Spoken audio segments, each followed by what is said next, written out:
ദൈവനാമത്തിന് മഹത്വം ഉണ്ടാകട്ടെ.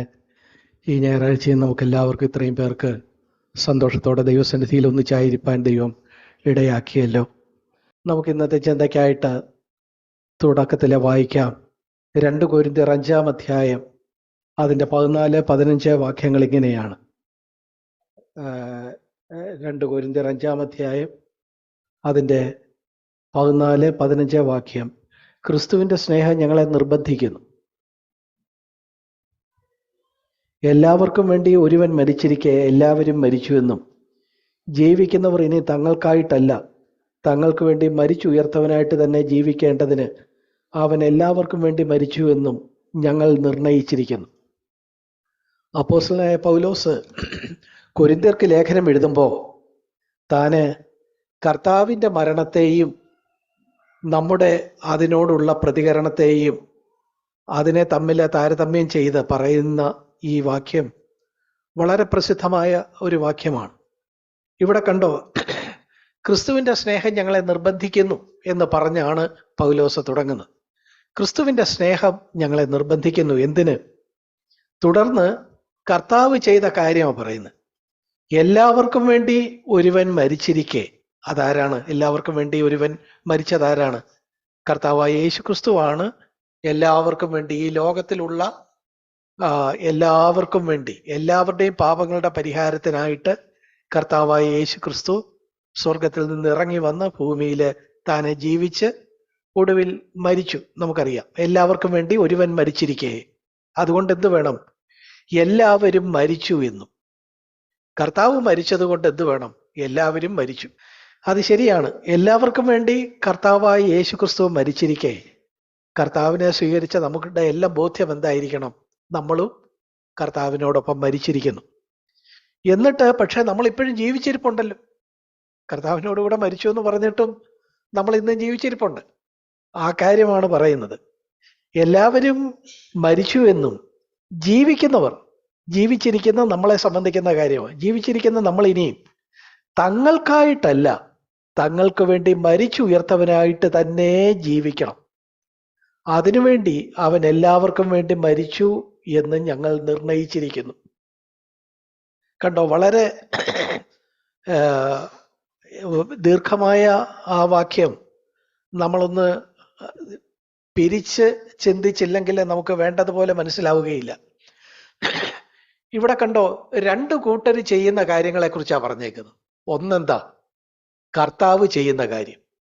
2, അതിനോടുള്ള പ്രതികരണമായിട്ട് നമ്മൾ ചെയ്യുന്ന അല്ലെങ്കിൽ നമ്മൾ ചെയ്യേണ്ട കാര്യം. ഈ 2 കാര്യങ്ങൾ ഈ 2 വാക്യത്തിലായിട്ടാണ് പറഞ്ഞിരിക്കുന്നു. ഇവിടെ കർത്താവായ യേശു നമുക്ക് വേണ്ടി എന്താ ചെയ്തത്?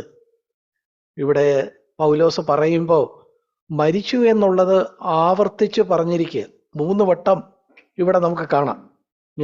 അവൻ മരിച്ചിരിക്കെ, എല്ലാവർക്കും വേണ്ടി ഒരുവൻ മരിച്ചിരിക്കെ. അപ്പോൾ അവിടെ മരണത്തെക്കുറിച്ച് പറയുന്നുണ്ട്. അതുപോലെ അവൻ എല്ലാവർക്കും വേണ്ടി മരിച്ചു. അത് കണ്ടോ, ഇവിടെ നമ്മൾ കാണുന്നത് കർത്താവ് എന്ത് ചെയ്തു? കർത്താവ് മരിച്ചിരിക്കെ എന്നവിടെ പറഞ്ഞിട്ട് അതിൻ്റെ 15-ാം വാക്യത്തിൽ പിന്നെയും പറയുന്നു തങ്ങൾക്ക് വേണ്ടി മരിച്ചു, തങ്ങൾക്ക് വേണ്ടി മരിച്ചു എന്നവിടെ പറയുന്നു. എന്നിട്ട് 3-ാമത് അത് അവസാനിക്കുമ്പോൾ പറയുന്നു അവൻ എല്ലാവർക്കും വേണ്ടി മരിച്ചു. 3 വട്ടം യേശുവിൻ്റെ മരണത്തെ അവിടെ പറഞ്ഞിട്ടുണ്ട്. യേശുവിൻ്റെ മരണത്തെ 3 വട്ടം പറഞ്ഞിട്ടുണ്ട്. നമ്മളെക്കുറിച്ച് എന്താ പറഞ്ഞേക്കുന്നത്? അതിനോടുള്ള കർത്താവിൻ്റെ ഈ മരണത്തോട് ഉയർപ്പിനോട് ബന്ധപ്പെടുത്തി നമ്മളോട് എന്താ പറഞ്ഞേക്കുന്നത്? നമ്മളോട് പറഞ്ഞേക്കുന്നത് നമ്മളെന്ത് വേണം? എല്ലാവരും മരിക്കണം. 1, നമ്മളൊരു മരണം അറിയണം. 2, നമ്മൾ ചെയ്യേണ്ടത് നമുക്ക് വേണ്ടി മരിച്ചുയർത്തവനായിട്ട് നമ്മൾ ജീവിക്കണം. കണ്ടോ പ്രിയപ്പെട്ടവരെ, കർത്താവായ യേശു ക്രിസ്തു നമുക്ക് വേണ്ടി മരിച്ചു. മരിക്കുക മാത്രമല്ല, അവിടുന്ന് ഉയർത്തു. അതുകൊണ്ട് അത് നമ്മുടെ ജീവിതത്തിൽ എങ്ങനെയാ നമ്മൾ എടുക്കേണ്ടത്?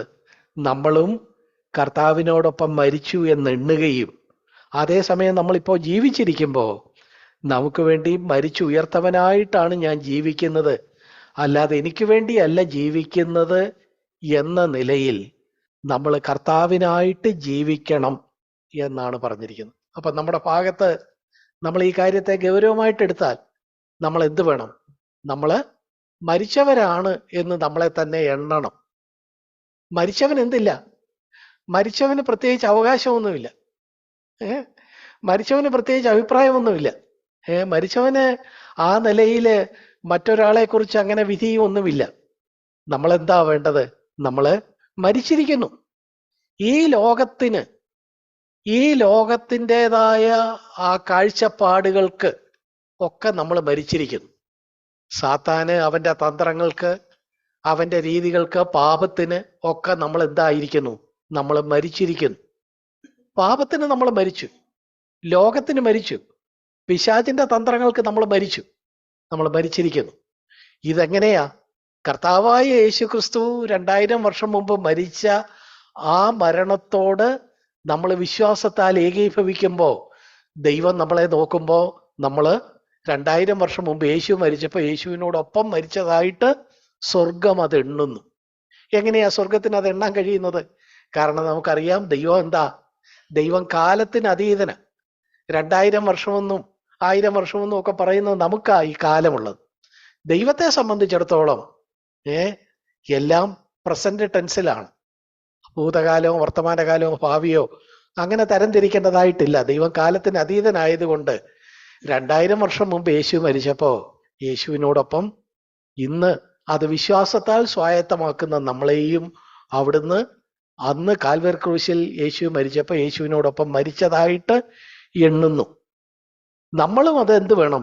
നമ്മളും അത് എണ്ണണമെന്നും, അതുപോലെ തന്നെ ഇന്ന് നമ്മൾ ജീവിക്കുന്നത് നമുക്ക് വേണ്ടി മരിച്ചുയർത്തവനായിട്ട് വേണം ജീവിക്കാൻ, അല്ലാതെ നമുക്ക് വേണ്ടിയല്ല ജീവിക്കേണ്ടത്. കണ്ടോ, ഇവിടെ ഈ വാക്യം നിങ്ങൾ ശ്രദ്ധിക്കണേ.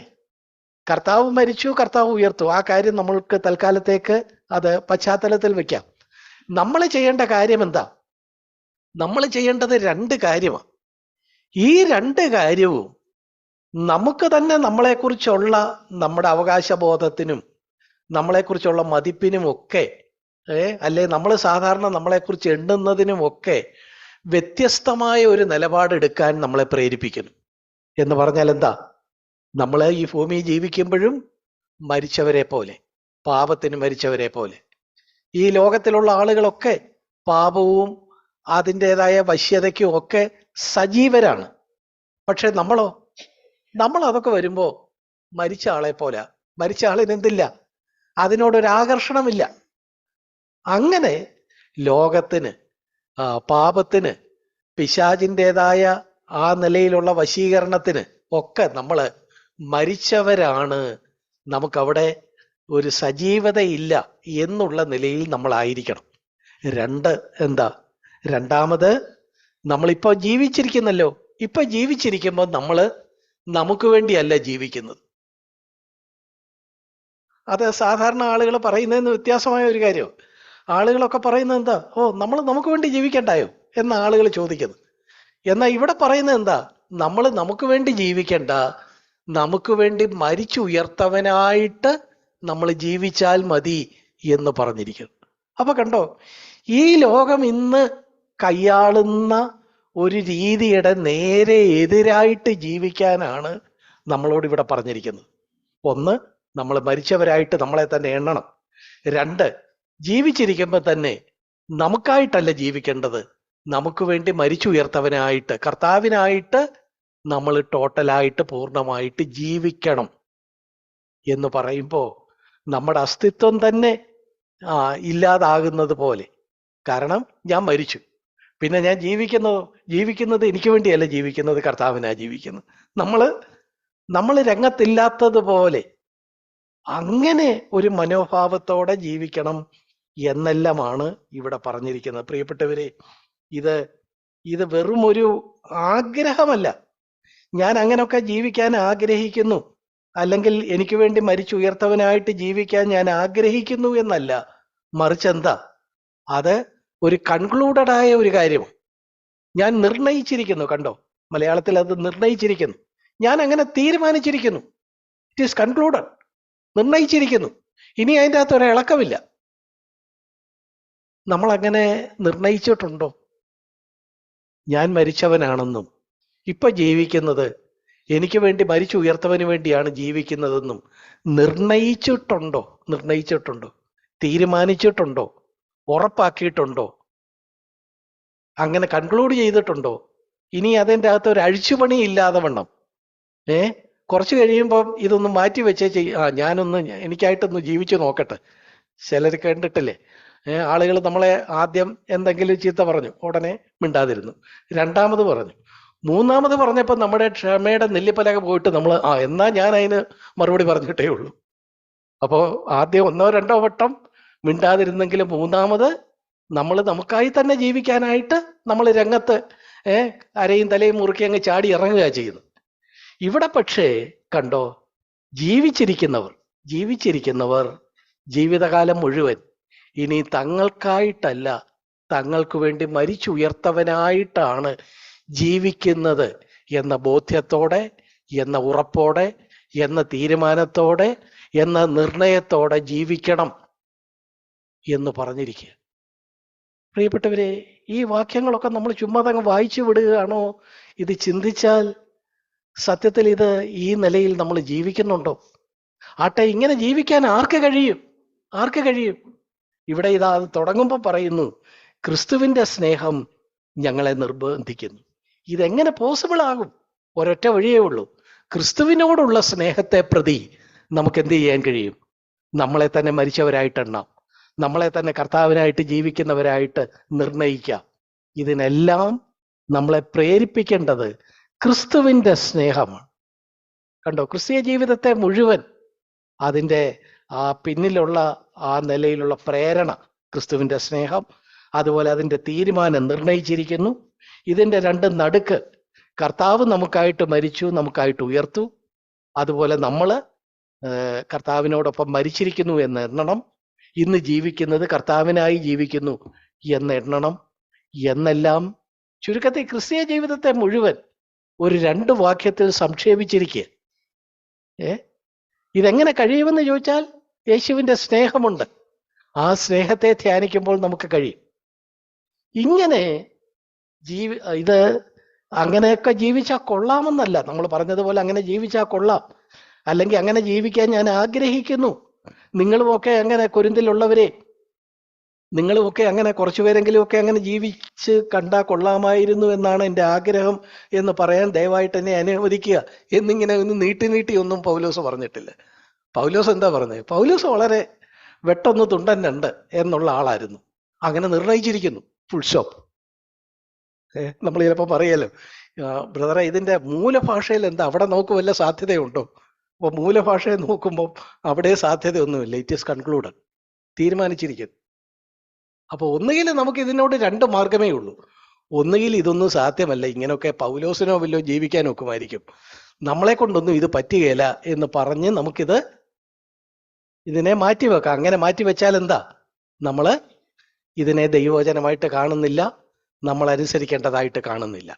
അതേസമയം ഇതിനെ ഗൗരവമായിട്ട് എടുത്താൽ നമ്മുടെ മുമ്പിൽ ഒരൊറ്റ പോംവഴിയേ ഉള്ളൂ. എന്താ, നമ്മൾ ഇന്ന് ജീവിക്കുമ്പോൾ തന്നെ ഈ ലോകത്തിനും പാപത്തിനും പിശാചിന്റെ വശീകരണ ശക്തികൾക്കും ആളുകളുടെ ആ നിലയിലുള്ള നമുക്ക് എതിരെയുള്ള നീക്കങ്ങൾക്കും ഒക്കെ മുമ്പാകെ നമ്മൾ മരിച്ചവരാണ്.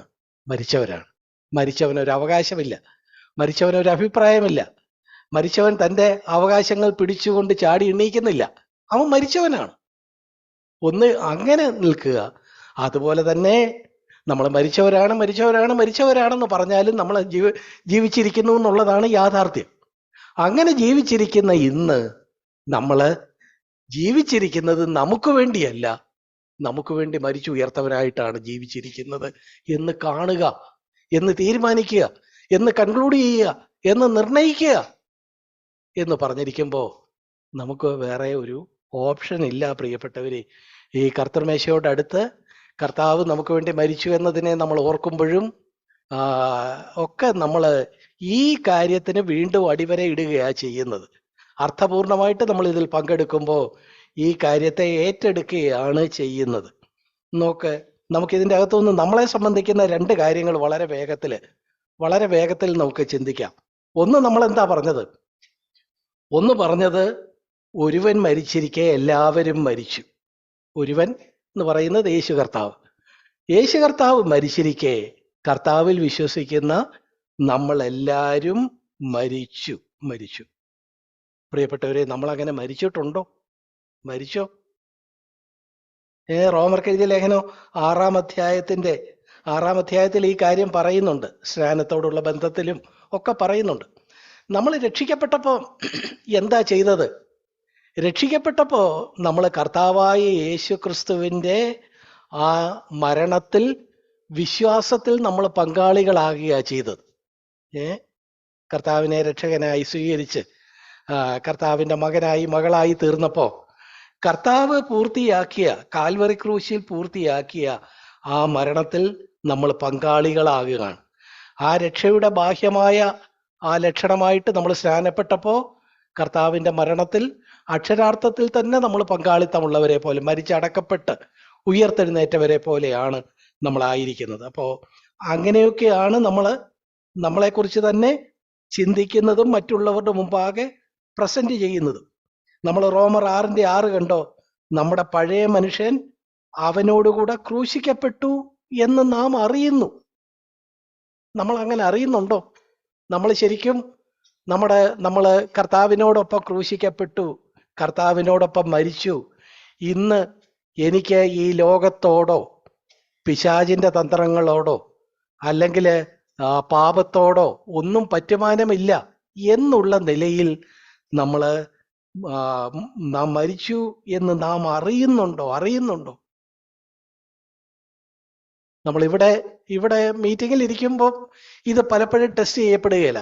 എന്നാൽ പുറത്തിറങ്ങി പല കാര്യങ്ങളിൽ ഇടപെടുമ്പോൾ ഇത് പലപ്പോഴും ടെസ്റ്റ് ചെയ്യപ്പെടും. ആ രംഗത്ത് നമുക്കറിയാം നമ്മൾ മരിച്ചോ ഇല്ലയോ എന്നുള്ളത് നമുക്കറിയാൻ കഴിയും. സെയിന്റ് അഗസ്റ്റിൻ എന്ന് പറഞ്ഞ വിശുദ്ധനെ കുറിച്ച് ഞാൻ കേട്ടിട്ടുള്ള കഥ നേരത്തെയും ഇവിടെ പറഞ്ഞിട്ടുണ്ട് എന്ന് എനിക്ക് തോന്നുന്നു. സെയിന്റ് അഗസ്റ്റിൻ എന്തായിരുന്നു? ഒരു കാലത്ത് വളരെ മോശപ്പെട്ട ഒരു ജീവിതം ജീവിച്ചിരുന്ന ആളായിരുന്നു. ഈ ലോകത്തിനും ഈ ലോകത്തിന്റെ ഇമ്പങ്ങൾക്കും ഒക്കെ കൂടെ നടന്നിരുന്ന ഒരാളായിരുന്നു. അത് കഴിഞ്ഞ് ഒരു സുപ്രഭാതത്തിൽ അദ്ദേഹം എന്തായി? അക്ഷരാർത്ഥത്തിൽ തന്നെ സെയിന്റ് അഗസ്റ്റിനായി. എന്ന് വെച്ചാൽ കർത്താവിനെ രക്ഷകനായി സ്വീകരിച്ച് താൻ പാപവഴികളെല്ലാം വിട്ട് തിരിഞ്ഞ് താന് ദൈവമകനായി തീർന്നു. അങ്ങനെ ദൈവമകനായി താന് ഒരു ദിവസം വഴിയിലൂടെ നടന്നു പോകുമ്പോൾ തൻ്റെ പഴയ കാലത്ത് തനിക്ക് പരിചയമുള്ള ഒരു സ്ത്രീ നോക്കിയപ്പോൾ ഉണ്ട് അഗസ്റ്റിൻ പോന്നു. ഉടനെ ആ സ്ത്രീ പുറകിൽ നിന്ന് വിളിച്ചു, അഗസ്റ്റിനെ നിക്ക് എന്ന് പറഞ്ഞു. അഗസ്റ്റിൻ ഒന്ന് പാളി നോക്കിയിട്ട് മനസ്സിലാകാത്തതുപോലെ മുന്നോട്ട് നടന്നു. ഉടനെ ആ സ്ത്രീ പറഞ്ഞു, അഗസ്റ്റിനെ മനസ്സിലായില്ലയോ? ഇത് ഞാനാന്ന് പറഞ്ഞു. അപ്പൊ അഗസ്റ്റിൻ പറഞ്ഞു, ഇത് ഞാനല്ല എന്ന് പറഞ്ഞു. എന്നുവെച്ചാൽ നീയും ഞാനും തമ്മിൽ പണ്ട് ചില ബന്ധങ്ങളൊക്കെ ഉണ്ടായിരുന്നു. എനിക്കുണ്ടായ മാറ്റം കാണാതെ നീ പറയുകയാണ് ഇത് ഞാനാന്ന് പറഞ്ഞാൽ എനിക്ക് പറയാനുള്ളത് എന്താ? ഇത് ഞാനല്ല എന്ന്, പഴയ അഗസ്റ്റിനല്ല. അപ്പോ ഈ സ്ത്രീ പിന്നെയും വന്ന് ഇവൾക്ക് ഈ അഗസ്റ്റിന് സംഭവിച്ച മാറ്റമൊന്നും അവൾക്ക് മനസ്സിലായിരുന്നില്ല. അതുകൊണ്ട് അവള് ചോദിച്ചു, അഗസ്റ്റിനല്ലേ? എനിക്ക് തെറ്റുപറ്റിയോ? അഗസ്റ്റിൻ തന്നെയല്ലേ? ഉടനെ അഗസ്റ്റിൻ പറഞ്ഞു, നിനക്കറിയാവുന്ന അഗസ്റ്റിൻ മരിച്ചുപോയി, ഇത് വേറൊരു അഗസ്റ്റിനാന്ന് പറഞ്ഞു. എന്ന് വെച്ചാൽ എന്താ? നമ്മുടെ പഴയ മനുഷ്യൻ അവനോടുകൂടെ മരിച്ചു എന്ന് നാം അറിയുന്നു. അഗസ്റ്റിൻ അതറിയാമായിരുന്നു, താൻ മരിച്ചു. പഴയ അഗസ്റ്റിൻ മരിച്ചുപോയി. ആ പഴയ കാര്യങ്ങളോട് കമ്പമുള്ള അഗസ്റ്റിൻ മരിച്ചവനാണ്. ഇപ്പോ പഴയ ആ വശീകരണത്തോടെ ആ പഴയ കാലഘട്ടത്തിലെ ആള് വന്ന് തന്നെ വിളിക്കുമ്പോ താനെ മരിച്ചവനെ പോലെ പെരുമാറുന്നു. പ്രിയപ്പെട്ടവരെ, നമ്മള് 1 കൊരിന്ത്യർ 2-ാം അധ്യായം 2-ാമത്തെ വാക്യത്തില് അവിടെ പൗലോസ് തന്നെക്കുറിച്ച് തന്നെ പറയുന്ന ഒരു കാര്യമുണ്ട്. 1 കൊരിന്ത്യർ 2-ാം അധ്യായം 2-ാമത്തെ വാക്യത്തിൽ പൗലോസും തൻ്റെ രക്ഷിക്കപ്പെടുന്നതിന് മുമ്പുള്ള കാലഘട്ടത്തിൽ താന് ഈ ലോകത്തോടും മതത്തോടും ഒക്കെ ചേർന്ന് ഒക്കെ പല കാര്യങ്ങളും അറിയുന്നവനായിട്ടും പല കാര്യങ്ങളിൽ ഇടപെടുന്നവനായിട്ടും പല കാര്യങ്ങളുമായിട്ട് ബന്ധമുള്ളവനായിട്ടും ഒക്കെ ആയിരുന്നു ജീവിച്ചിരുന്നത്. എന്നാൽ ദമസ്കോസിന്റെ പടിവാതിക്കൽ വെച്ച് കർത്താവിന്റെ ഒരു ദർശനമുണ്ടായി. ആ നിലയിൽ താന് കർത്താവിനെ രക്ഷകനും നാഥനുമായി സ്വീകരിച്ച് മുന്നോട്ട് വന്നതോടെ താനെ പറയുകയാണ്, ഇപ്പൊ എന്റെ പ്രശ്നം ക്രൂശിക്കപ്പെട്ടവനായ യേശുവിനെ അല്ലാതെ മറ്റൊന്നും അറിയാത്തവനായിട്ടാണ് ഞാൻ ഇരിക്കുന്നത്, അല്ലെങ്കിൽ അങ്ങനെ ഇരിക്കണമെന്നാണ് ഞാൻ ആഗ്രഹിക്കുന്നത്. ക്രൂശിക്കപ്പെട്ട യേശുവിനെ അല്ലാതെ മറ്റൊന്നും എനിക്ക് അറിഞ്ഞുകൂടാ. യേശു ക്രൂശിക്കപ്പെട്ടു എന്ന് പറഞ്ഞാൽ ഞാനും അവനോടൊപ്പം ക്രൂശിക്കപ്പെട്ടു, ഞാൻ മരിച്ചു. സെയിന്റ് അഗസ്റ്റിൻ പറഞ്ഞതുപോലെ തന്നെ ഉള്ള ഒരു പ്രയോഗമാണ് ഇത് എന്ന് നമുക്ക് കാണാനായിട്ട് കഴിയും. പ്രിയപ്പെട്ടവരെ, നമ്മുടെ നിത്യജീവിതത്തിൽ, നമ്മുടെ പ്രായോഗിക ജീവിതത്തിൽ, നമ്മൾ ജീവിക്കുന്ന ആ സെക്കുലർ ലോകത്ത് നമ്മൾ പാപത്തിന് മരിച്ചവരാണോ? ഇന്നും പാപത്തിന്റെ പഴയ കാലഘട്ടത്തിലെ നമ്മുടെ പാപത്തിന്റെ ചില വശീകരണങ്ങൾ വന്ന് നമ്മളെ വിളിക്കുമ്പോൾ ഇത് ഞാനല്ല, ഞാൻ മരിച്ചു എന്ന് സെന്റ് അഗസ്റ്റിനെ പോലെ നമുക്ക് പറയാൻ കഴിയുമോ? അങ്ങനെ ഒരു നിലപാട് എടുക്കാൻ കഴിയുമോ? അങ്ങനെ ഒരു നിലപാട് നമുക്ക് വേണ്ടി മരിച്ച കർത്താവിനോടുള്ള ബന്ധത്തിൽ നമ്മൾ എടുക്കണമെന്നാണ് ഇവിടെ പറയുന്നത്. ഒരുവൻ മരിച്ചിരിക്കെ എല്ലാവരും മരിച്ചു. നമ്മൾ യഥാർത്ഥത്തിൽ മരിച്ചിട്ടുണ്ടോ? വീട്ടില് ചില കാര്യങ്ങള് സഹോദരി ചില കാര്യങ്ങൾ പറയുമ്പോൾ അതിനോടുള്ള ഒരു പ്രതികരണം എന്നുള്ള നിലയിൽ നമ്മള് ക്രൂശിക്കപ്പെട്ട യേശുവിനെ അല്ലാതെ മറ്റൊന്നും അറിയാത്തവനായിട്ടാണോ ഇരിക്കുന്നത്? അതോ അതിനൊക്കെ മറുപടി ഉള്ളവരായിട്ടാണോ? അല്ലെങ്കിൽ അയൽക്കാരൻ നമ്മളെ ബുദ്ധിമുട്ടിക്കുമ്പോൾ, അല്ലെങ്കിൽ മറ്റ് നിലയിലൊക്കെ പാപത്തിൻ്റെതായ പല നിലയിലുള്ള പ്രലോഭനങ്ങളും വശീകരണങ്ങളും വരുമ്പോൾ നമ്മൾ നമ്മളെ തന്നെ മരിച്ചവരായിട്ട് എണ്ണുന്നുണ്ടോ എന്നുള്ളതാണ് ഒന്നാമത് ഇതിൽ നിന്ന് നമ്മൾ കാണുന്ന കാര്യം.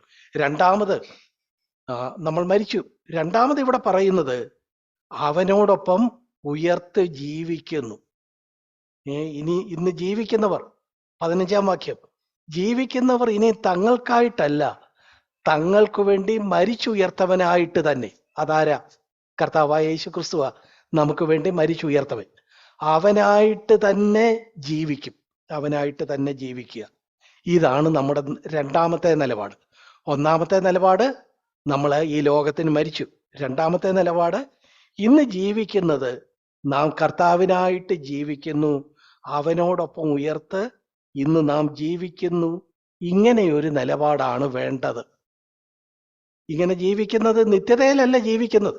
ഇവിടെ ഉപയോഗിച്ചേക്കുന്ന വാക്ക് ഉയർത്തനായിട്ട് തന്നെ ജീവിക്കേണ്ടതിന് എന്ന് പറയുമ്പോൾ അത് നിത്യതയിലെ ജീവിതത്തെക്കുറിച്ചല്ല, മറിച്ച് ഈ ലോകത്തിലെ നമ്മുടെ ഇന്നത്തെ ദൈനംദിന ജീവിതത്തെ കുറിക്കുന്ന വാക്കാണ് മൂലഭാഷയിൽ ഉപയോഗിച്ചേക്കുന്നത്, ഗ്രീക്കിൽ ഉപയോഗിച്ചേക്കുന്നത് എന്നൊക്കെയാണ് അറിയാവുന്ന ആളുകൾ എഴുതി വെച്ചിട്ടുള്ളത്.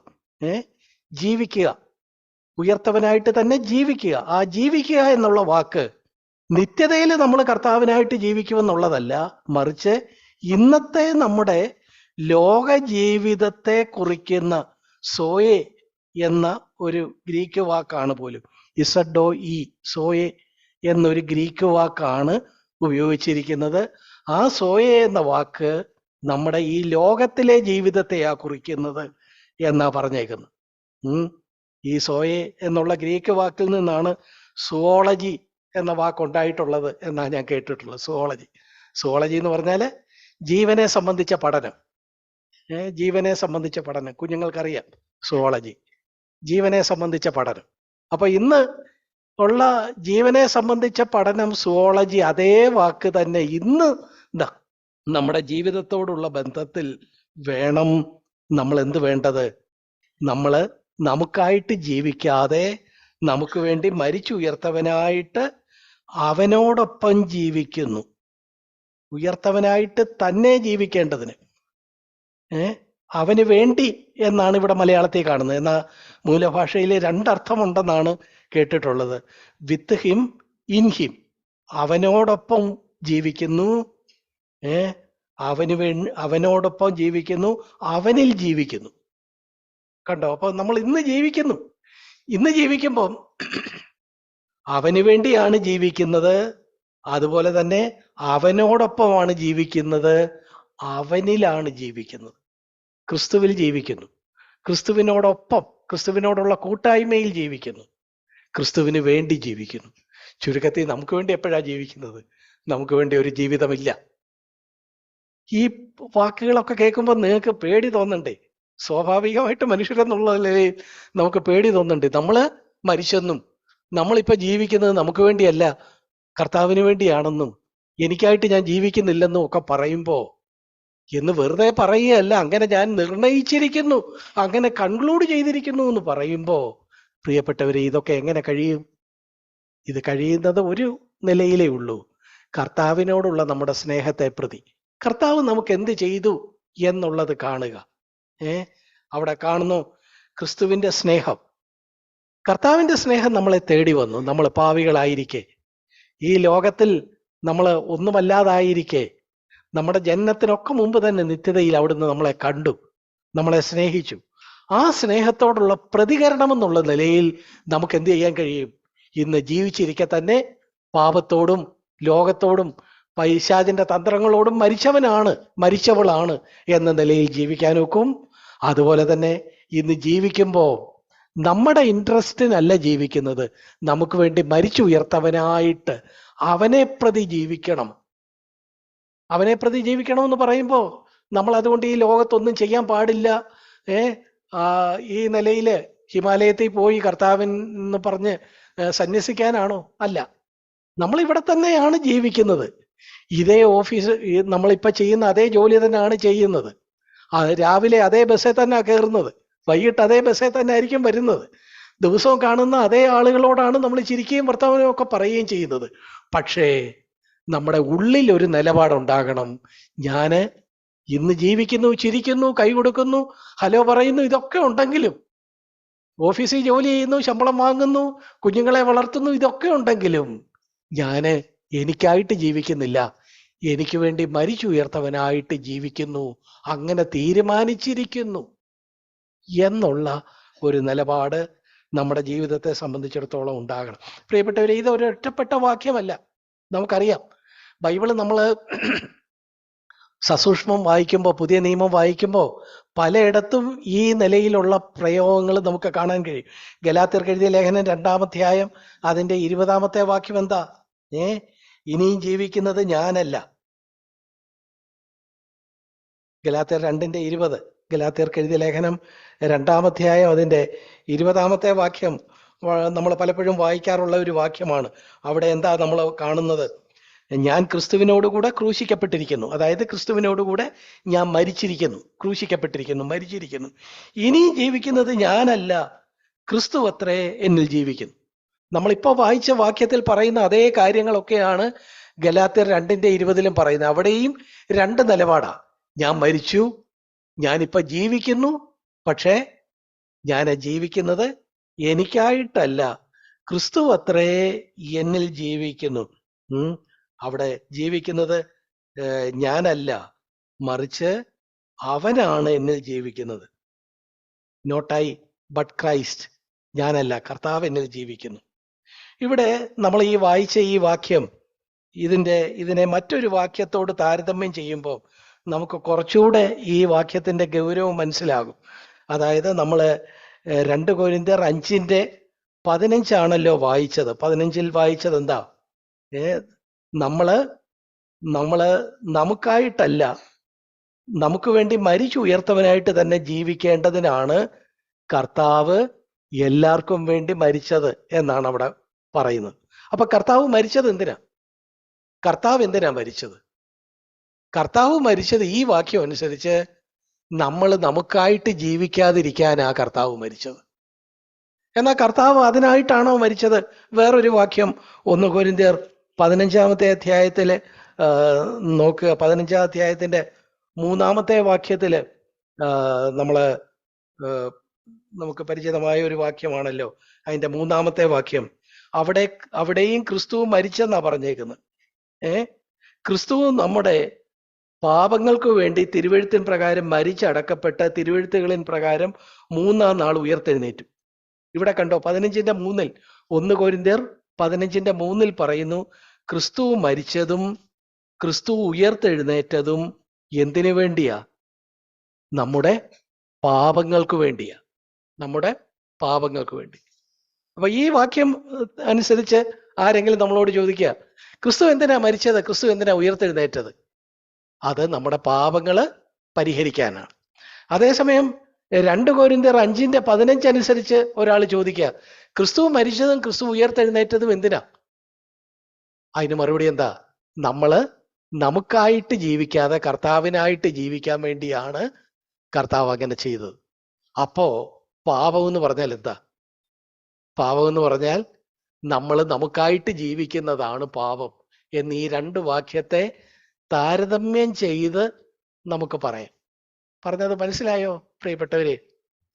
ഇതാ 1 കൊരിന്ത്യർ 15:3 പറയുന്നു, യേശു മരിച്ചു. യേശു മരിച്ചു. കാരണം എന്താ? നമ്മുടെ പാപങ്ങളുടെ പരിഹാരത്തിന്. 2 കൊരിന്ത്യർ 5:15 യേശു മരിച്ചു. അവിടെ 2 ആദ്യത്തെ ഭാഗം ഒരുപോലെ, യേശു മരിച്ചു. എന്തിനു വേണ്ടിയാ? നാം നമുക്കായി ജീവിക്കാതിരിക്കാൻ. അപ്പോ ഇതിന്റെ ഈ ഇക്വേഷന്റെ 2 വശത്തും ഒരേ കാര്യമാണ്. വേണമെങ്കിൽ കുഞ്ഞുങ്ങൾക്ക് മനസ്സിലാകുന്ന രീതിയിൽ പറയാം. എ സമം ബി എന്നുള്ളത് ആദ്യത്തേത്, രണ്ടാമത്തേത് എ സമം സി. 2 വശവും ഒരുപോലെ ആയതുകൊണ്ട്, 2 വശത്തും എ ഒരുപോലെ ആയതുകൊണ്ട് ബി സമം സി എന്ന് പറയരുതോ? എന്ന് വെച്ചാൽ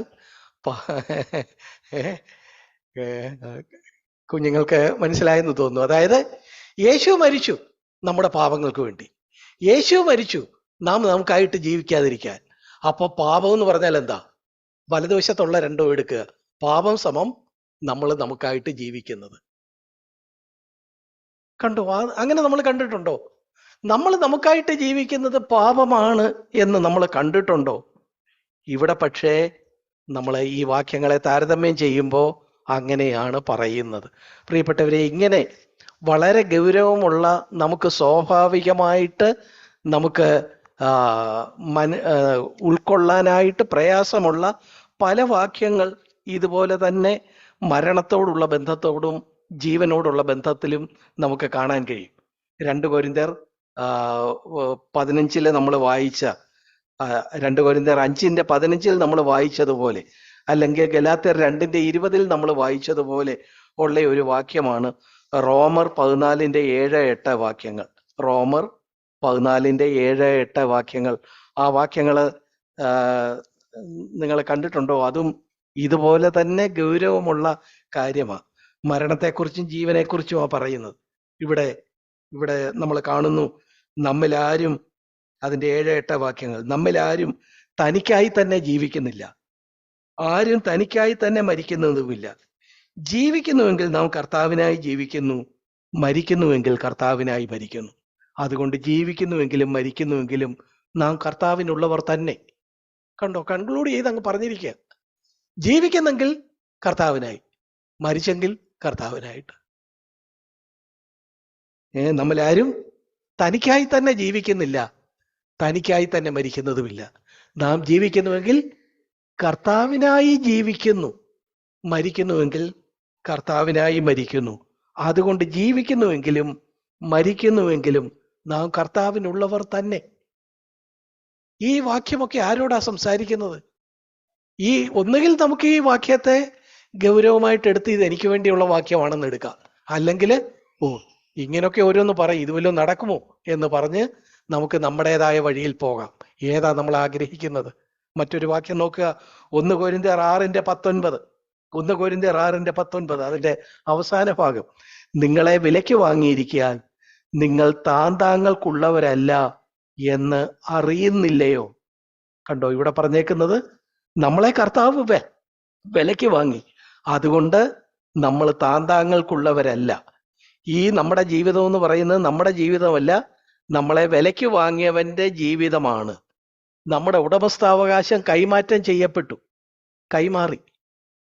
നമ്മുടെ ഉടമസ്ഥർ ഇനി നമ്മളല്ല, നമ്മുടെ ഉടമസ്ഥാവകാശം കൈമാറ്റം ചെയ്യപ്പെട്ടു. നിങ്ങളെ അവൻ വിലയ്ക്ക് വാങ്ങിയിരിക്കയാൽ നിങ്ങൾ ഇനി നിങ്ങളുടേതല്ല, മറിച്ച് അവൻ്റേതാണ്. നിങ്ങളെ വിലയ്ക്ക് വാങ്ങിയവൻ്റേതാണ്.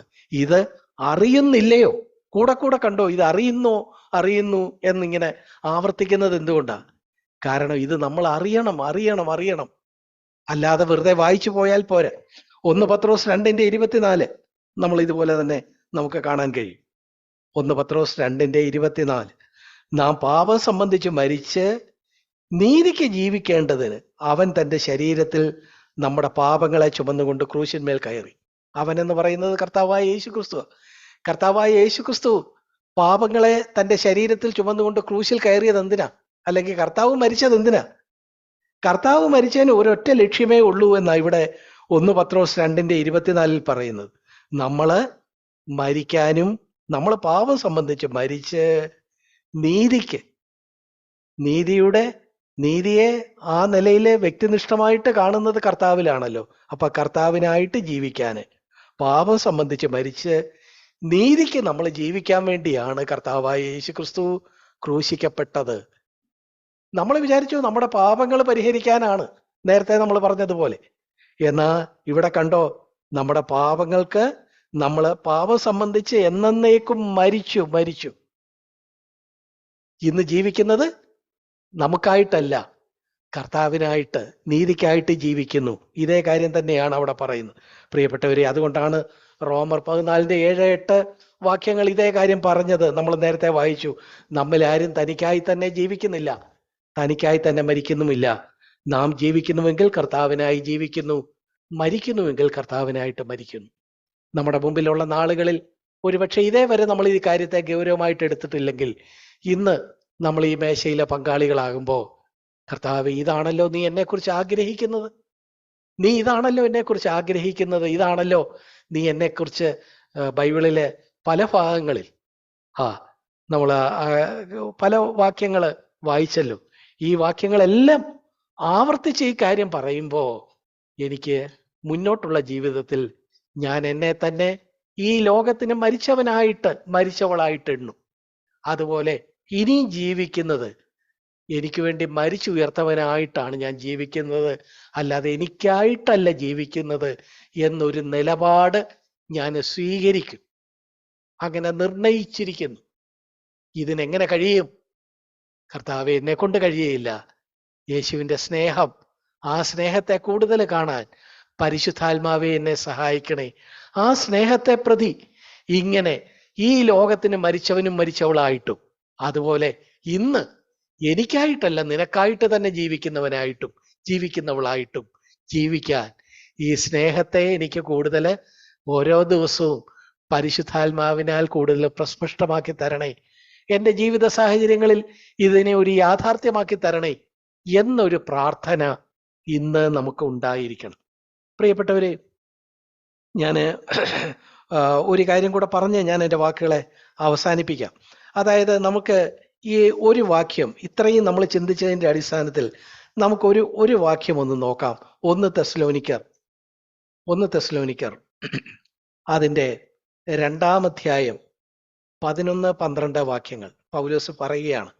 1 തെസ്സലോനിക്കർ 2-ാം അധ്യായം 11-12 വാക്യങ്ങൾ. തൻ്റെ രാജ്യത്തിനും മഹത്വത്തിനും നിങ്ങളെ വിളിക്കുന്ന ദൈവത്തിന് യോഗ്യമായി നടപ്പാൻ തക്കവണ്ണം നിങ്ങളിൽ ഓരോരുത്തരെ അപ്പൻ മക്കളെ എന്ന പോലെ പ്രബോധിപ്പിച്ചും ഉത്സാഹിപ്പിച്ചും സാക്ഷ്യം പറഞ്ഞും പോന്നു എന്ന് നിങ്ങൾ അറിയുന്നുവല്ലോ. അപ്പൊ ഇവിടെ കണ്ടോ, പൗലോസ് തെസ്സലോനിക്കയിലുള്ളവരോട് പറയുക, ഞങ്ങൾ നിങ്ങളെ എന്തോ ചെയ്തു? ഒരപ്പൻ മോനോട് പറഞ്ഞു തരുന്ന പോലെ പറഞ്ഞു തരിക. എന്തൊക്കെ പറഞ്ഞു തന്നു? നിങ്ങളെ പ്രബോധിപ്പിച്ചു, നിങ്ങളെ ഉത്സാഹിപ്പിച്ചു, നിങ്ങളോട് സാക്ഷ്യം പറഞ്ഞു. ഇതിലൂടെ ഒക്കെ എന്തുവാ പറഞ്ഞത്? അതായത്, തൻ്റെ രാജ്യത്തിനും മഹത്വത്തിനും നിങ്ങളെ വിളിക്കുന്ന ദൈവത്തിന് യോഗ്യമായി നിങ്ങൾ നടക്കണം. കണ്ടോ, 2 കാര്യമാ ദൈവം നമുക്ക് വേണ്ടി ചെയ്തത് എന്നാണ് ഈ വാക്യം പറയുന്നത്. തൻ്റെ രാജ്യത്തിന് വേണ്ടി നമ്മളെ വിളിച്ചു. തൻ്റെ രാജ്യത്തിന് വേണ്ടി എന്ന് വെച്ചാൽ ദൈവരാജ്യത്തിൽ അതിലേക്ക് നമ്മളെ വിളിച്ചു. നമ്മൾ രക്ഷിക്കപ്പെട്ടപ്പോൾ ദൈവരാജ്യത്തിൽ അംഗമായി തീരുക ചെയ്തത്. നമ്മുടെ രക്ഷയെ കുറിക്കുന്ന ഒരു വാക്കാണ് രാജ്യത്തിന് എന്നുള്ളത് നമുക്കെടുക്കാം. 2-ാമത് എന്താ പറഞ്ഞേക്കുന്നത്? തൻ്റെ രാജ്യത്തിന് മാത്രമാണോ? തൻ്റെ മഹത്വത്തിനും. തൻ്റെ മഹത്വം, ദൈവം എപ്പോഴും തൻ്റെ മഹത്വം, തൻ്റെ ഗ്ലോറി മറ്റാർക്കും വിട്ടുകൊടുക്കുകയില്ല. ദൈവം നമ്മുടെ ജീവിതത്തിലൂടെ ആഗ്രഹിക്കുന്നത് എന്താ? നമ്മുടെ ജീവിതത്തിലൂടെ ദൈവം മഹത്വപ്പെടണമെന്ന് ആഗ്രഹിക്കുന്നത്. നമ്മൾ ഈ രാജ്യത്തിൽ പങ്കാളികളായി, നമ്മൾ രക്ഷിക്കപ്പെട്ടു അല്ലെങ്കിൽ വീണ്ടും ജനിച്ചു, അത് ഓക്കെ, നമ്മുടെ രാജ്യത്തിനാക്കാൻ വേണ്ടിയാ ഒന്ന്. അത് കഴിഞ്ഞു. ഇവിടെ ഇരിക്കുന്നവരൊക്കെയും ആ നിലയിൽ ആ രാജ്യത്തില് വിശ്വാസത്താൽ പങ്കാളികളായവരാണ്. പക്ഷേ രണ്ടാമത്തെ കാര്യമോ, നമ്മുടെ ജീവിതം കൊണ്ട് ദൈവത്തിന് പൂർണ്ണ മഹത്വം കിട്ടുന്നുണ്ടോ? പൂർണ്ണ ഒരു ഗ്ലോറി ദൈവത്തിന് കിട്ടുന്നുണ്ടോ? എങ്ങനെയാണ് നമ്മുടെ ജീവിതം കൊണ്ട് ദൈവത്തിന് ഒരു പൂർണ്ണ മഹത്വം കിട്ടുന്നത്? ആ കാര്യമാണ് നമ്മൾ ഇതുവരെ ചിന്തിച്ചത്. നമ്മള് നമുക്കായിട്ട് ജീവിക്കാതെ കർത്താവിനായിട്ട് ജീവിക്കുമ്പം നമ്മുടെ ജീവിതം കൊണ്ട് കർത്താവിന് മഹത്വം ഉണ്ടാവുകയാണ്. നമ്മൾ നമ്മളെ തന്നെ ജീവിച്ചവരായി എണ്ണാതെ കർത്താവിനോടൊപ്പം മരിച്ചവരായിട്ട് നമ്മളെ തന്നെ എണ്ണുമ്പോൾ നമ്മുടെ ഒരു എക്സിസ്റ്റൻസ് ഇല്ല, നമ്മുടെ ഒരു നിലനിൽപ്പില്ല. എല്ലാം കർത്താവ്. ഞാൻ മരിച്ചു, കർത്താവിനോടൊപ്പം മരിച്ചു. ഞാൻ ജീവിക്കുന്നു, അത് കർത്താവിന് വേണ്ടി ജീവിക്കുന്നു. ഞാനില്ല, എൻ്റെ എല്ലാം മുഴുവനും total complete absolute and perfect surrender, എല്ലാം കർത്താവെ നിനക്ക് വേണ്ടി എന്ന് പറയുമ്പോൾ നമ്മുടെ ജീവിതം മുഴുവൻ കർത്താവിനൊരു മഹത്വമായി തീരും. അതേസമയം നമ്മൾ നമ്മുടെ ജീവിതത്തിൽ പകുതിയെ ദൈവത്തിന് ഉള്ളെങ്കിലോ, ജീവിതം ഇപ്പം 100% ഉണ്ടെന്നിരിക്കട്ടെ, 100%-ൽ 50% നമ്മൾ നമുക്കായിട്ട് ജീവിക്കുന്നു, 50% കർത്താവിനായിട്ട് കൊടുത്തു എന്ന് പറഞ്ഞാൽ നമ്മുടെ ജീവിതം മൂലം കർത്താവിന് മഹത്വം ഉണ്ടാകുന്നുണ്ടോ? ഇല്ല. നമുക്കും കർത്താവിനും രണ്ടുപേർക്കും കൂടാണ് ഇത് വിഭജിക്കപ്പെട്ടു പോയി. കർത്താവ് അങ്ങനെ വിഭജിക്കപ്പെട്ട ഒരു ഗ്ലോറി സ്വീകരിക്കുകയില്ല. കർത്താവ് എപ്പോഴും തൻ്റെ മഹത്വം മറ്റാർക്കും വിട്ടുകൊടുക്കാത്തവനാണ്. ഇവിടെ ഇതാ പറയുന്നു, നിങ്ങൾ രാജ്യത്തിനും മഹത്വത്തിനും നിങ്ങൾ. അപ്പം നമ്മളെ വിളിക്കുന്നത് എന്തിനാ? നമ്മുടെ ജീവിതത്തിൽ നിന്ന് ദൈവത്തിന് പൂർണ്ണമായ മഹത്വം കിട്ടണം. എൻ്റെ മകനെ, മകളെ, നീ നിന്റെ ജീവിതം സമ്പൂർണമായിട്ട് തന്നാലേ നിന്റെ ജീവിതം കൊണ്ട് എനിക്ക് മഹത്വം കിട്ടുകയുള്ളൂ എന്നാണ് കർത്താവ് തൻ്റെ മഹത്വത്തിനായിട്ട് നമ്മളെ വിളിക്കുമ്പോൾ പറയുന്നത്.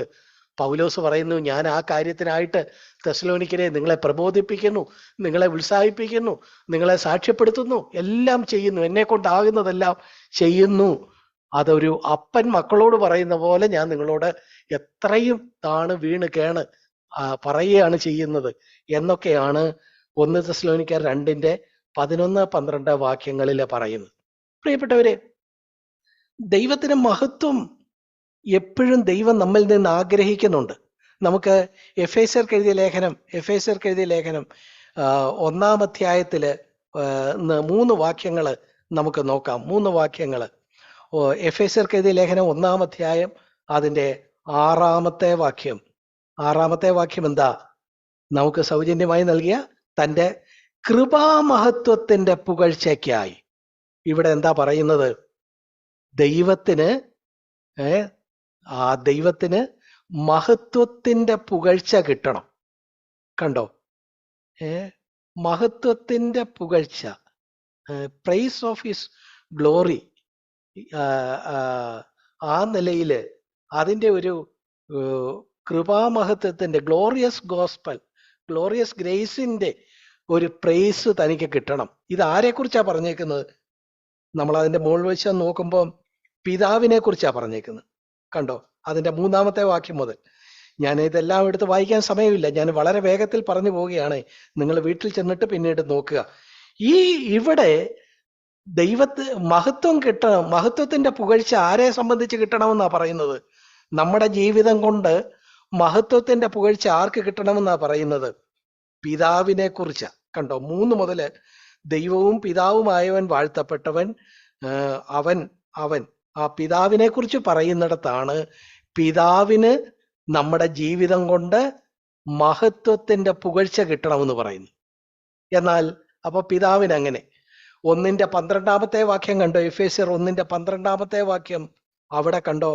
ക്രിസ്തുവിൽ ആശ വച്ചവരായ ഞങ്ങൾ അവന്റെ മഹത്വത്തിന്റെ പുകഴ്ചയ്ക്കാകേണ്ടതിന് തന്നെ നമ്മൾ എന്ത് വേണം? നമ്മള് ക്രിസ്തുവിന്റെ മഹത്വത്തിന്റെ പുകഴ്ചയാകണം. അപ്പോ ക്രിസ്തുവിന്റെ ആ നിലയിൽ മഹത്വം കിട്ടാൻ ആ മഹത്വത്തിന്റെ പുകഴ്ച, ആ പ്രൈസ്, ഇത് ആരെ സംബന്ധിച്ചാ പറയുന്നത്?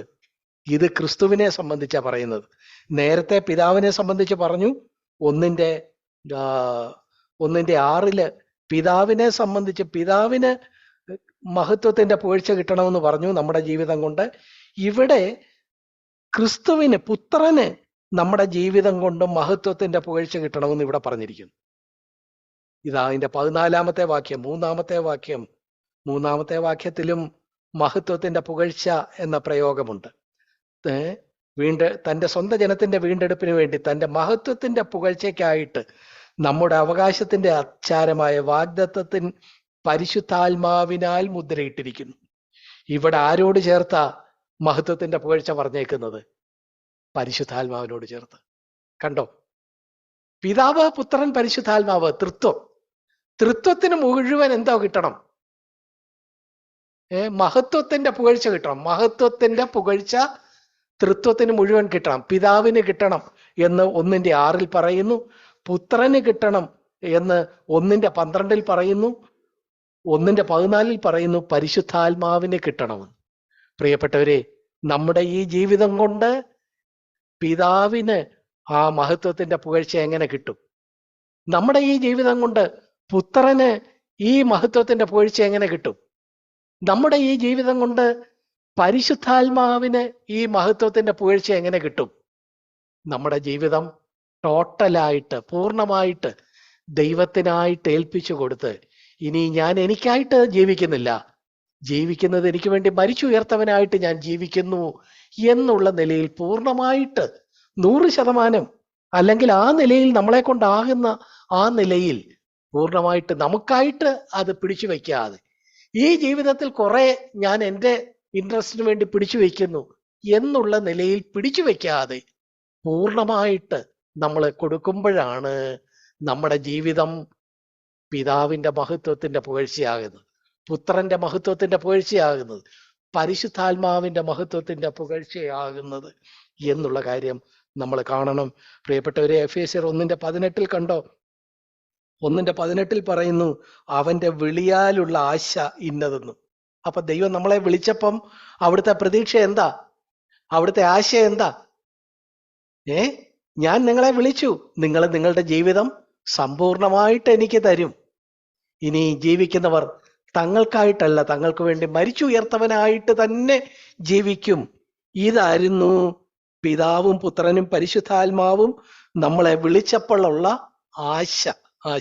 അതുപോലെ തന്നെ 18-ാം വാക്യത്തിൽ പറയുന്നു, അവന്റെ അവകാശത്തിന്റെ മഹിമാധനം വിശുദ്ധന്മാരിൽ. നമ്മൾ വിശുദ്ധന്മാരാണ്, ദൈവത്തിന്റെ മക്കളാണ്. ഈ നമ്മളിലുള്ള അവിടുത്തെ അവകാശം എന്താ? അവിടുത്തെ റൈറ്റ് എന്താ? അവിടുത്തെ അവകാശം എന്താ? നമ്മുടെ ജീവിതം പൂർണ്ണമായിട്ട് അവിടുത്തെ മഹത്വത്തിനായി തീരണം. നമ്മൾ നമുക്കായിട്ട് ജീവിക്കാതെ കർത്താവിനായിട്ട് ജീവിക്കണം. ഈ നിലയിൽ ആയാൽ മാത്രമേ നമ്മളെ ആ നിലയില് കർത്താവിന്റെ മഹത്വത്തിനായിട്ട് നമ്മളെ വിളിക്കുന്നു എന്ന് പറയുന്നത് നമ്മുടെ ജീവിതത്തിൽ യാഥാർത്ഥ്യമാകുകയുള്ളൂ. പ്രിയപ്പെട്ടവരെ, നമ്മുടെ ജീവിതം കൊണ്ട് കർത്താവിന് മഹത്വമുണ്ടോ? നമ്മുടെ ജീവിതം, നമ്മൾ പറയുമല്ലോ, പാട്ടിലൊക്കെ നമ്മൾ പറയും, നമ്മുടെ ജീവിതം കൊണ്ട് മഹത്വം, കർത്താവിന് മഹത്വം ഉണ്ട്. പക്ഷെ എങ്ങനെ മഹത്വം കിട്ടും? നമ്മൾ നമ്മുടെ ജീവിതത്തെ നമുക്കായി മരിച്ചുയർത്തവനായിട്ട് തന്നെ ജീവിതത്തെ ഏൽപ്പിച്ചു കൊടുക്കുക. ഇനി നമ്മളിൽ ആരും തനിക്കായി തന്നെ ജീവിക്കുന്നില്ല, തനിക്കായി തന്നെ മരിക്കുന്നുമില്ല. നാം ജീവിക്കുന്നുവെങ്കിൽ കർത്താവിനായി ജീവിക്കുന്നു, മരിക്കുന്നുവെങ്കിൽ കർത്താവിനായി മരിക്കുന്നു എന്നുള്ള നിലയിൽ ഒരു total, complete, absolute and perfect, ആ നിലയിൽ ഒരു സറണ്ടർ, ഒരു കീഴടക്കം പിതാവിൻ്റെയും പുത്രൻ്റെയും പരിശുദ്ധാത്മാവിനും ആ നിലയിൽ മഹത്വമാകത്തക്കവണ്ണം നമ്മുടെ ജീവിതമായി തീരാൻ നമ്മൾ ആഗ്രഹിക്കുന്നു. പിതാവ് നമ്മളെക്കുറിച്ച് അത് ആഗ്രഹിക്കുന്നു. അതായിരുന്നു അവിടുത്തെ വിളിയാലുള്ള ആശ. വിശുദ്ധന്മാരിൽ അവിടുത്തെ അവകാശത്തിന്റെ മഹിമാധനവും അതാണ്. അതിൽ കുറഞ്ഞ ഒന്ന് എന്തല്ല, അവിടുത്തെ അവകാശത്തിന്റെ മഹിമാധനമാകുകയില്ല. അതിൽ കുറഞ്ഞ ഒന്ന് അവിടുത്തെ വിളിയാലുള്ള ആശയാവുകയില്ല. ഈ കാര്യം നമ്മൾ അറിഞ്ഞിരിക്കണം. ഇതൊക്കെ പറയുമ്പോൾ ഇത് വലിയ നമ്മളെ കൊണ്ടൊക്കാത്ത ഒരു കാര്യമായിട്ടാണോ പ്രിയപ്പെട്ടവരെ കാണുന്നത്? നമ്മൾ ബൈബിളിൽ നിന്ന്, പുതിയ നിയമത്തിൽ നിന്ന് ഏതെല്ലാം ഭാഗങ്ങൾ എടുത്ത് ചിന്തിച്ചു. കൊരിന്ത്യർ ലേഖനത്തിൽ നിന്ന് പല വാക്യങ്ങൾ വായിച്ചു, റോമറിൽ നിന്ന് വായിച്ചു, അതുപോലെ പത്രോസിന്റെ ലേഖനത്തിൽ നിന്ന് വായിച്ചു. അവിടെ എല്ലാം പറയുന്നത് ഇനി നമ്മൾ നമുക്കായിട്ടല്ല, നമുക്ക് വേണ്ടി മരിച്ചുയർത്തവനായിട്ട്. നമ്മളായിരിക്കുന്ന ഒരു കാലഘട്ടത്തിൽ ദൈവം നോക്കുന്ന അങ്ങനെ പൂർണ്ണ മനസ്കരായ വിശ്വാസികളെയാണ്.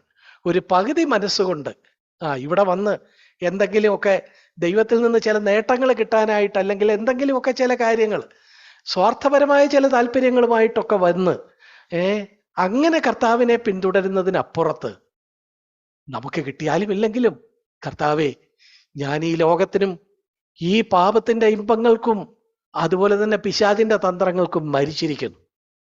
ഞാൻ ഇന്ന് ജീവിക്കുന്നത് ഞാൻ എനിക്കായിട്ടല്ല, എനിക്കായി മരിച്ച് ഉയർത്ത അങ്ങേക്ക് വേണ്ടി സമ്പൂർണമായിട്ട് ജീവിക്കുന്നു. അങ്ങനെ ജീവിച്ചാലേ എൻ്റെ ജീവിതം കൊണ്ട് അവിടത്തേക്ക് ഒരു മഹത്വത്തിന്റെ പുകഴ്ച വരികയുള്ളല്ലോ. ഇതാണ് നമ്മൾ ചിന്തിച്ചത്.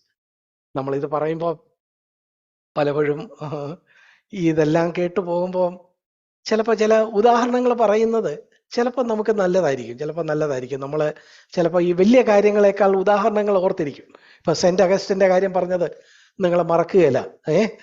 അഗസ്റ്റിനെ ഇത് ഞാനാന്ന് പറഞ്ഞപ്പം അഗസ്റ്റിൻ പറഞ്ഞു ഇത് ഞാനല്ല എന്ന് പറഞ്ഞു. അത് നമ്മൾ മറക്കുകയില്ല എന്ന് പറഞ്ഞതുപോലെ ഇപ്പൊ നമ്മള് പൂർണ്ണമായിട്ട് ദൈവത്തിന് കൊടുത്തു എന്നല്ലേ നമ്മളെ ആരെങ്കിലും ഇപ്പൊ വന്ന് ചോദിക്കുക, ബ്രദറെ, സിസ്റ്ററെ, നിങ്ങൾ ഇതിനായിട്ട് ഇറങ്ങി പുറപ്പെട്ടു, നിങ്ങൾ കർത്താവിനായിട്ട് പൂർണ്ണമായിട്ട് കൊടുത്തിട്ടുണ്ടോ? അയ്യോ, ഞാനല്ല, പിന്നെ പൂർണ്ണമായിട്ട് കൊടുക്കാതാണോ ഇരിക്കുന്നത് എന്നാ നമ്മുടെ ചിന്ത. എന്നാൽ അങ്ങനാണോ എന്ന് ശോധന ചെയ്യാൻ നമ്മളെ സഹായിക്കുന്ന ഒരു ഉദാഹരണം ഒരു ദൈവഭൃത്യൻ തന്റെ ഒരു പുസ്തകത്തിൽ എഴുതിയിട്ടുള്ളതാണ്. ഞാനത് നേരത്തെയും ജീവമൊഴിയിലോ മറ്റോ എഴുതിയിട്ടുണ്ട് എന്ന് എനിക്ക് തോന്നുന്നു. അതായത് ഒരു വിശ്വാസിയായ ഒരു സഹോദരൻ അദ്ദേഹത്തിന്റെ വീട്ടിൽ എല്ലാ വെള്ളിയാഴ്ചയും ഓരോ പ്രാർത്ഥന നടത്താം. പുതുവർഷം ആരംഭിച്ചു, 2024 ആരംഭിച്ചല്ലോ. ഇനി മുതൽ എല്ലാ വെള്ളിയാഴ്ചയും ഞങ്ങളുടെ വീട്ടില് ഞങ്ങളുടെ സഭയുടെ സഹോദരിമാരും വന്നിട്ട് ഒരു പ്രാർത്ഥനയുണ്ട് എന്ന് ഇദ്ദേഹം അടുത്ത വീട്ടിലും ഒക്കെ പറഞ്ഞു. ഓക്കെ, അപ്പൊ അടുത്ത വീട്ടുകാരൻ ഇദ്ദേഹത്തിന്റെ സഭയിൽ പോകുന്ന ആളല്ല, വേറൊരു സഭയിൽ പോകുന്ന ആളാ. അതുകൊണ്ട് ഇദ്ദേഹം ഇങ്ങനെ പറഞ്ഞല്ലോ, ഇദ്ദേഹത്തിന്റെ വെള്ളിയാഴ്ച ഇദ്ദേഹത്തിന്റെ വീട്ടിൽ എത്ര പേര് വരുമെന്നൊന്ന് നോക്കാം എന്ന് പറഞ്ഞ് അയൽപക്കത്തെ സഹോദരൻ തന്റെ ജനാലയ്ക്കൽ ഇരുന്ന് എത്ര പേര് ഇദ്ദേഹത്തിന്റെ വീട്ടിൽ വരുന്നുണ്ടെന്ന് നോക്കി. ആദ്യത്തെ ദിവസം അദ്ദേഹം കണക്കെടുത്തപ്പോൾ ഒരു 25 പേര് ഇദ്ദേഹത്തിന്റെ വീട്ടിൽ വന്നു. അപ്പൊ ആ വെള്ളിയാഴ്ച മീറ്റിംഗ് കഴിഞ്ഞപ്പോൾ അയൽക്കാരൻ ചോദിച്ചു, ഇന്ന് വെള്ളിയാഴ്ച മീറ്റിംഗ് ഉണ്ടായിരുന്നു ഇല്ലയോ? ഉണ്ടായിരുന്നു. എത്ര പേര് വന്നു? അപ്പൊ ഈ വീട്ടുകാരൻ പറഞ്ഞു, എൻ്റെ ആ മുന്നിലത്തെ മുറി നിറയെ ആളുണ്ടായിരുന്നു. എൻ്റെ മുന്നിലത്തെ മുറി, ആ ഫ്രണ്ട് റൂമില്ലേ, ആ ഫ്രണ്ട് റൂം നിറയെ ആളുണ്ടായിരുന്നു. ഓക്കെ, അപ്പൊ മറ്റേ ആൾക്കറിയാം എത്ര പേരുണ്ട്, 25 പേരാ വന്നത്. ഫ്രണ്ട് റൂം നിറയെ ആളുണ്ടെന്നാ ഈ പുള്ളിക്കാരൻ പറഞ്ഞു. രണ്ടാമത്തെ വെള്ളിയാഴ്ച വന്നു. അപ്പോഴും മറ്റേ മേളിലത്തെ വീട്ടുകാരൻ ഇരുന്ന് ജനലിൽ കൂടെ കടക്കണ്ണെറിഞ്ഞ് വരുന്നവരുടെ എണ്ണം എടുത്തപ്പം 50 പേര് ഇത്തവണ വന്നിട്ടുണ്ട്. എത്ര? 25ന്റെ ഇരട്ടി 50 പേര് വന്നിട്ടുണ്ട്. ഈ രണ്ടാമത്തെ വെള്ളിയാഴ്ച കഴിഞ്ഞപ്പോഴും അയൽക്കാരൻ വന്ന് ഈ വീട്ടുകാരനോട് ചോദിച്ചു, ആട്ടെ, ഇന്ന് എത്ര പേര് വന്നായിരുന്നു? അപ്പൊ അദ്ദേഹം പഴയ മറുപടിയാ പറഞ്ഞത്, എൻ്റെ ആ ഫ്രണ്ടിലത്തെ മുറിയില്ലേ, അത് നിറയെ ആളുണ്ടായിരുന്നു. അത് കേട്ടപ്പം അയൽക്കാരൻ ഒരു എന്തോ ഒരു പന്തികേട് തോന്നി. പോട്ടെ, എന്നാലും നമ്മൾ അയൽക്കാരനാണല്ലോ, അദ്ദേഹത്തെ വിഷമിപ്പിക്കണ്ട, ഒന്നും പറയുന്നില്ല. മൂന്നാമത്തെ വെള്ളിയാഴ്ച വന്നപ്പം ഈ വീട്ടുകാരൻ അയൽപക്കക്കാരൻ ഇരുന്ന് നോക്കിയപ്പം ഇത്തവണ എത്ര പേര് വന്നിട്ടുണ്ട്? 100 പേര് വന്നിട്ടുണ്ട്. അപ്പൊ 25, 50, 100. ഈ 100 പേര് വന്ന മൂന്നാമത്തെ വെള്ളിയാഴ്ച മീറ്റിംഗ് കഴിഞ്ഞിട്ടും അയൽക്കാരൻ താഴത്തെ വീട്ടുകാരനോട് ചോദിച്ചു, ഇന്ന് എത്ര പേര് വന്നായിരുന്നു? അന്നേരം അദ്ദേഹം പഴയ മറുപടി തന്നെ പറഞ്ഞേ, എൻ്റെ ഫ്രണ്ടിലത്തെ മുറി നിറയെ ആളുണ്ടായിരുന്നു. അപ്പോ ഈ അടുത്ത വീട്ടുകാരന്റെ ക്ഷമ മുഴുവൻ നശിച്ചു. അദ്ദേഹം പറഞ്ഞു, എന്നെ ഒരുമാതിരി മണ്ടനാക്കരുത് സുഹൃത്തെ, നിങ്ങൾ ഇതെല്ലാം കാണിക്കുമ്പോൾ ഞാൻ എണ്ണുന്നുണ്ടായിരുന്നു. ആദ്യത്തെ ദിവസം നിങ്ങളുടെ വീട്ടിൽ ഒരു 25 പേര് വന്നു. അന്ന് ഞാൻ താങ്കളോട് ചോദിച്ചപ്പോൾ എൻ്റെ മുറി നിറയെ ആളുണ്ടെന്ന് പറഞ്ഞു. രണ്ടാമത്തെ ദിവസം ഒരു 50 പേര് വന്നു. അന്നേരം പറയാം മുറി നിറയെ ആളുണ്ടായിരുന്നു. ഇന്ന് 100 പേര് വന്നു, മുറി നിറയെ ആളുണ്ടായിരുന്നു. എന്തോന്ന് മുറി, മനുഷ്യനെ എന്താ ഇത് മണ്ടനാക്കുന്നു? ക്ഷോഭിച്ചു. ഉടനെ ഈ വീട്ടുകാരൻ ചിരിച്ചുകൊണ്ട് മറുപടി പറഞ്ഞു, സുഹൃത്തെ. അതായത് ഞാൻ പറഞ്ഞത് ശരിയാ. ഒന്നാമത്തെ ദിവസം 25 പേര് വന്നല്ലോ. എൻ്റെ വീട്ടില് ഡബിൾ സെറ്റിയും സിംഗിൾ സെറ്റിയും കസേരകളും എല്ലാം കൂടെ ഒരു 25 എണ്ണം കിടപ്പുണ്ട്. ഈ 25 എണ്ണത്തിലും ആള് വന്നിരുന്നപ്പം എന്താ, 25 ഇരിപ്പിടമുണ്ട്. 25 ഇരിപ്പിടത്തിലും ആൾ വന്നപ്പം ആ ഫ്രണ്ട് റൂം നിറയെ ആളുണ്ടെന്ന് ഞാൻ പറഞ്ഞത് തെറ്റുണ്ടോ? ഇല്ല. അപ്പൊ 50 പേര് വന്നപ്പോഴോ? 50 പേര് വന്നപ്പോൾ എനിക്ക് മനസ്സിലായി കഴിഞ്ഞ ആഴ്ചത്തെ പോലെ 25 പേരെ ഈ കസേരയിൽ ഇരുത്തിയാൽ പറ്റുകയില്ല. അതുകൊണ്ട് ഞാൻ കുറച്ച് കസേരകൾ എടുത്ത് അടുത്ത മുറി കളഞ്ഞേച്ച് അവിടെ ഒക്കെ പാ വിരിച്ചു. വന്നവരിൽ 25 കുറച്ചുപേര് പായയിൽ നിരന്നിരുന്നു, ബാക്കിയുള്ളൊരു കസേര മുഴുവൻ ഫില്ല് ചെയ്തിരുന്നു ഇത്തവണയും. അതുകൊണ്ടാണ് ഞാൻ പറഞ്ഞത് എൻ്റെ ഫ്രണ്ട് റൂം നിറയെ ആളുണ്ടായിരുന്നു. അപ്പൊ മൂന്നാമത്തെ ദിവസം 100 പേര് വന്നപ്പോഴോ? 100 പേര് വന്നപ്പോൾ എനിക്ക് മനസ്സിലായി ഈ കസേരകളൊക്കെ ഇവിടെ ഇരുന്നാൽ ഇവർക്ക് ആർക്കും ഇരിക്കാൻ ഒക്കുകയില്ല. അതുകൊണ്ട് ഞാൻ കസേരകളും സെറ്റുകളും മുഴുവൻ ആ മുറിയിൽ നിന്ന് എടുത്ത് ടോട്ടലായിട്ട് അടുത്ത മുറിയിൽ കൊണ്ടിട്ടു. എന്നിട്ട് അവിടെ ഭിത്തി മുതൽ ഭിത്തി വരെ ഇഞ്ചോട് ഇഞ്ച് ഞാൻ പാവിരിച്ചു. എല്ലാരും ഈ 100 പേരും ചമ്മർപ്പൂട്ടൊക്കെ ഇട്ട് അടുത്തടുത്തടുത്ത് ഇരുന്നപ്പം അവര് മുഴുവൻ പേർക്കും അവിടെ ഇരിക്കാൻ ഒക്കും. അതുകൊണ്ടാണ് ഞാൻ പറഞ്ഞത് ആ മുറി നിറയെ ആളുണ്ടായിരുന്നു. പ്രിയപ്പെട്ടവരെ, മനസ്സിലായോ? നമ്മൾ ചിലപ്പം എൻ്റെ ജീവിതം മുഴുവനായിട്ട് ഞാൻ ദൈവത്തിനായിട്ട് കൊടുത്തു എന്ന് പറയുമ്പം നമ്മൾ ഒന്നാമത്തെ വെള്ളിയാഴ്ച പോലെ ആയിരിക്കും. എന്ന് വെച്ചാൽ നമ്മുടെ മുറിയിൽ കുറെ ഫർണിച്ചർ ഉണ്ട്. ആ ഫർണിച്ചറൊക്കെ അവിടെ കിടക്കട്ടെ. ആ ഫർണിച്ചറിന്റെ കൂടെ വന്ന ആളിനെ കൂടി ഇരുത്തിയപ്പോഴും നമ്മൾ വിചാരിക്കുന്നത് എല്ലാ ഫർണിച്ചറും നിറയെ ഉണ്ടല്ലോ, മുറി നിറയെ ഉണ്ടെന്ന്. എന്നാൽ നമ്മുടെ പൂർണ്ണമായിട്ട് ദൈവത്തിനായിട്ട് കൊടുക്കുന്നത് എങ്ങനെയാ? നമ്മുടെ മുഴുവൻ ഫർണിച്ചറും, നമ്മുടെ ഹൃദയത്തിലെ മുഴുവൻ നമ്മുടെ സ്വകാര്യ താല്പര്യങ്ങളും ആ നിലയുള്ള ഇൻട്രസ്റ്റുകളും അതെടുത്ത് കളഞ്ഞതിന് ശേഷം അവിടെ നിറയെ ആളുകളെ കൊണ്ട് ഇരുത്തുമ്പോഴാണ്, അത് നിറയെ ആളുണ്ട്, അപ്പോഴാണ് ഈ മുറി മുഴുവൻ നിറയെ ആളുണ്ട് എന്നുള്ളത്. അപ്പോഴാണ് മൂന്നാമത്തെ വെള്ളിയാഴ്ചയാണ് അത് യാഥാർത്ഥ്യമായെന്ന് പറയുന്നത് പോലെ നമ്മുടെ ജീവിതം എങ്ങനെയാ? ഒന്നാമത്തെ വെള്ളിയാഴ്ച പോലാണോ അതോ രണ്ടാമത്തെ വെള്ളിയാഴ്ച പോലാണോ? രണ്ടാമത്തെ വെള്ളിയാഴ്ച കുറച്ചെടുത്ത് പുറത്തിട്ടു, പക്ഷെ അപ്പോഴും കുറച്ച് ഉള്ളിലുണ്ട്. മൂന്നാമത്തെ വെള്ളിയാഴ്ച പോലെ മുഴുവൻ നമ്മുടെ താല്പര്യങ്ങളും നമ്മുടെ ഫർണിച്ചറും പുറത്ത് കളഞ്ഞിട്ട് അവിടെ മുഴുവൻ കർത്താവിനൊരു ടോട്ടൽ, നമ്മൾ മുമ്പേ ആവർത്തിച്ച ആ പ്രയോഗം, total complete absolute and perfect surrender, അത് നമ്മിൽ നിന്ന് ആഗ്രഹിക്കുന്നു. നമ്മൾ വായിച്ച വാക്യത്തിലേക്ക് നമുക്ക് മടങ്ങി വരാം. അവിടെ നമ്മൾ 2 കൊരിന്ത്യർ 5:14-15 വാക്യങ്ങൾ വായിച്ചത്, എല്ലാവർക്കും വേണ്ടി ഒരുവൻ മരിച്ചിരിക്കെ എല്ലാവരും മരിച്ചുവെന്നും ജീവിക്കുന്നവർ ഇനി തങ്ങൾക്കായിട്ടല്ല തങ്ങൾക്ക് വേണ്ടി മരിച്ചുയർത്തവനായി ജീവിക്കേണ്ടതിന് അവൻ ആ നിലയിൽ നമുക്ക് വേണ്ടി മരിച്ചു എന്നും നമ്മൾ നിർണയിച്ചിരിക്കുന്നു. ക്രിസ്തുവിന്റെ സ്നേഹം ഇതിനെന്നെ നിർബന്ധിക്കുന്നു.